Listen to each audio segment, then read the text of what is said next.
అంటే చేయిందంతా జగన్కి, చేసిందంతా నేను అని ఎప్పుడైతే ప్రతిదానికి నేను అనేదానికి ప్రతినిధి చంద్రబాబు గారు ఉంటారు. కాబట్టి ఇట్లాంటి ఆలోచనలు రావడం వల్లనే దాంట్లో రంధ్రాన్వేషణలు, నువ్వేం చేసినావు, నేనేం చేసావు అని. నిజానికి ఈ భోగాపురం ఎయిర్పోర్ట్ ప్రశాంతంగా వాళ్ళ పాటికి వాళ్ళ పని పూర్తి చేస్తే గతంలో జగన్మోహన్ రెడ్డి గారు వ్యతిరేకించాడని వీళ్ళు ప్రచారం చేయకుండా ఉంటే లోపలికి వెళ్లే పరిస్థితి జగన్ గారికి వచ్చి ఉండేది. జస్ట్ కంగ్రాచులేషన్ చెప్పి వదిలేస్తుంటాడు. ఇవన్నీ రంధ్రాన్వేషణ చేసినారు. కాబట్టి అసలు భోగాపురం ఎయిర్పోర్ట్ ఫ్లైట్ ల్యాండ్ అయింది అంతే, ఇంకా పూర్తి కావాలి, అవుతుంది. అంత లోపల ఇవన్నీ చేసి చేయడం వల్ల మొత్తం రంధ్రాన్వేషణ. అసలు నేను కూడా భోగాపురం అంటే ఇంకా కొత్త ప్రభుత్వం, ఎన్డీఏ ప్రభుత్వం వాళ్ళు చేసుకుంటారులే అని అనుకుంటాం.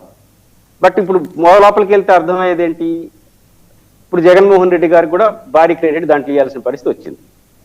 పాయింట్ ఏంటంటే శంషాబాద్ ఎయిర్పోర్ట్ తారకాలని భోగాపురం ఎయిర్పోర్ట్ ప్రభుత్వానికి ఎంత క్రెడిట్ ఇవ్వాలో అంతే ఇవ్వాలి. బేసిక్గా ఇది జిఎంఆర్ గ్రూప్ ఆఫ్ సంస్థలు నిర్మిస్తున్నాయి. ఇది పిపిపి పద్ధతి, పబ్లిక్ ప్రైవేట్ పార్ట్నర్షిప్. దీంట్లో ప్రభుత్వ పాత్ర ఎంత ఉందో లెక్కగట్టి దాంట్లో మళ్ళీ వాటా వేయాలి. అసలు దీంట్లో ప్రభుత్వ పాత్ర 10%, 90% జిఎంఆర్ ఉంది. ఎందుకని? ప్రభుత్వ పాత్ర ఏం దీంట్లో డబ్బులు పెట్టదు, ల్యాండ్ రెండోది పర్మిషన్ తీసిస్తుంది. ఈ రెండు అయిపోయిన తర్వాత ఇంకా ప్రభుత్వ పాత్ర ఏమి లేదు. ఇంకోళ్ళు ఎప్పుడు కడితే అప్పుడు మనకి ఇస్తే అది జాతికి అంకితం చేస్తాం. ఆ రోజు గెస్ట్ పోయి రిబ్బన్ కటింగ్ పాత్ర ప్రభుత్వం మళ్ళీ చేసేది. కాబట్టి ఈ మధ్యలో జరిగే పరిణామాలు ఏమి సంబంధం ఉంది. ల్యాండ్ అక్విజిషన్ ఎవరు చేసినారు, ఆ తర్వాత కాంట్రాక్ట్ సంస్థ ఒప్పందం కరెక్ట్ గా చేసుకొని ఫీల్డ్ లోకి వెళ్ళి శంకుస్థాపన చేసి పర్మిషన్ ఇచ్చేస్తే ప్రభుత్వ పాత్ర క్లోజ్. ఈ క్లోజింగ్ పని జగన్మోహన్ రెడ్డి గారి పీరియడ్లోనే జరిగిపోయింది. ఇంకా ఎప్పుడు కట్టినా జిఎంఆర్ క్రెడిట్ కింద రావాలి. అయితే చంద్రబాబు గారు దీంట్లో పాత్ర ఉందంటే ఖచ్చితంగా ఉంది. ఆలోచన చంద్రబాబు గారు చేశారు.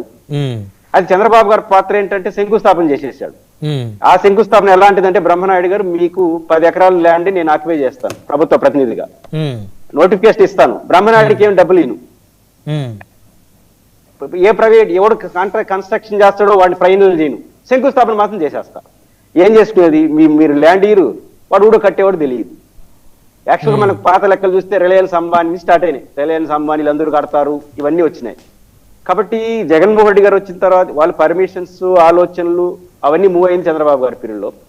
కొన్ని పర్మిషన్లు కూడా వచ్చినాయి. కాకపోతే ఆయన 16,000 ఎకరాలు ఆలోచన చేశాడు. ఆ 16,000 ఎకరాలు జగన్ వ్యతిరేకించాడు. అవసరం లేదు, 16,000 ఎకరాలు ప్రతిపాదన చేసినారు. నాకు డౌట్ పురుషోత్తమ్ రెడ్డి గారు, హైదరాబాద్ రాజీవ్ గాంధీ ఇంటర్నేషనల్ ఎయిర్పోర్ట్ కూడా 5,500 ఎకరాలే కదా?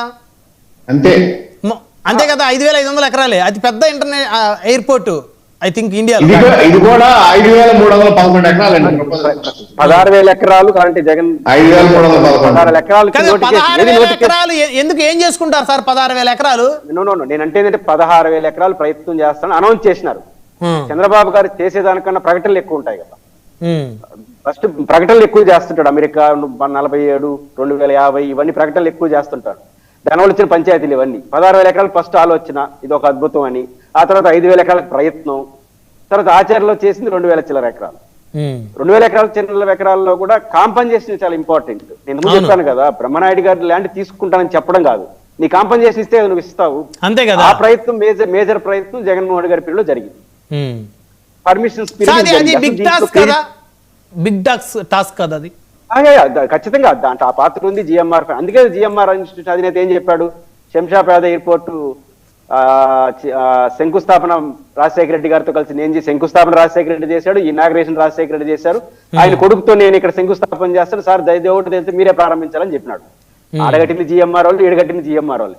కాబట్టి ఖచ్చితంగా ఎవరి పాత్ర వాళ్ళకు ఉంది. ఈ చిన్న ఎయిర్పోర్ట్, నా దృష్టిలో అది ఇంటర్నేషనల్ ఎయిర్పోర్ట్ కావచ్చు, ఈ చిన్న ఎయిర్పోర్ట్ కోసం క్రెడిట్ కొట్లాడుకోవడం అనేది బలహీనత, రాజకీయ బలహీనతగా నేను చూస్తా. కాబట్టి దీంట్లో ప్రధానంగా కూటమి ప్రభుత్వం వాళ్ళ పనులు చేసుకుంటా పోతుంటే ఈ క్రెడిట్ చర్చే వచ్చి ఉండదు.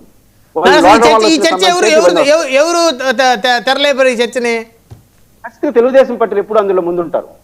ఎందుకంటే ఇప్పుడు ఫస్ట్ జగన్మోహన్ రెడ్డి వీడియో వాళ్ళే బయట తీసుకొచ్చి 16,000 ఎకరాలు అనవసరమని జగన్ చెప్పినాడు. కాబట్టి జగన్ గారు ఏం చేశారు, మీరు కాబట్టి ఎక్స్ లో స్పందించాడు.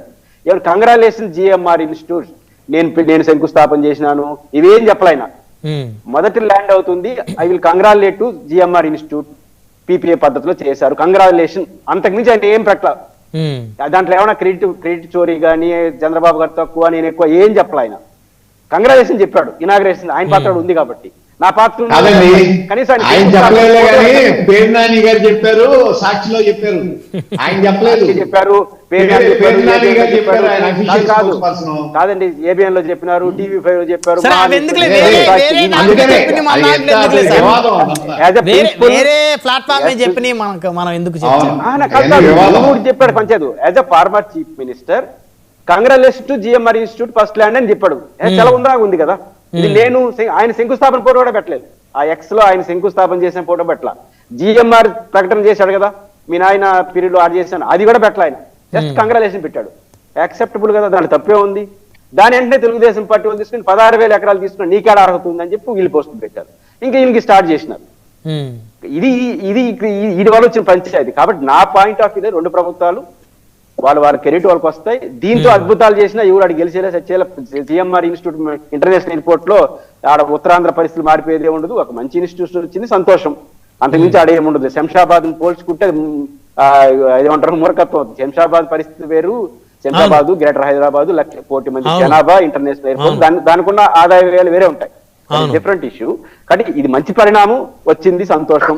అందరికీ అభినందనలు చెప్పడం తప్ప అంతకుమించి కాదు. ప్రభుత్వాలు అధికారంలో ఉండే వాళ్ళు ఎక్కువ క్రెడిట్ గురించి మాట్లాడితే ప్రభుత్వాలకు నష్టం రాజకీయంగా అంతో ఇంత. కాబట్టి అంతకుమించి దీంట్లో పెద్ద పాత్ర ఉంటుందని నేనైతే అనుకోవట్లేదు. ఓకే, మస్తానా గారు వారితో మాట్లాడదాం.